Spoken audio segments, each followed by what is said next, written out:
U današnje vrijeme razvoj zdravstvenih usluga je nezamisliv bez moderne tehnologije.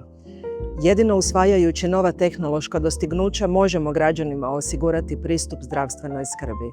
A mi u gradu Zagrebu prepoznajemo telemedicinu kao temelj modernizacije sustava. Činimo to kroz naše ustanove, ponajprije Dom zdravlja Zagreb Centar, poliklinike Suvag i Srčanu, klinike Vrapče i Sveti Ivan, specijalnu bolnicu za plućne bolesti i ustanovu za zdravstvenu njegu u kući. I ono kako povezujemo telemedicinu i naše zdravstvene ustanove i usluge je na nekoliko načina. Prvo, to je razvoj telenjege za osobe starije životne dobi, razvoj digitalnih rješenja, povezivanje zdravstvenih ustanova sa socijalnima. Jednako tako to radimo i telepsihijatrijom i upravo je to povezivanje sustava socijalne skrbi i zdravstvenog sustava jedno od većih rješenja i dostignuća koje možemo postići i dobiti upravo telemedicinom.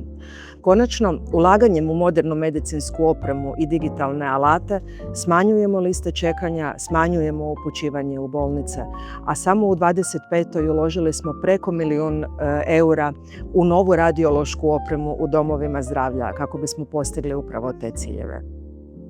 Doba telemedicine je već s nama, nije stvar budućnosti.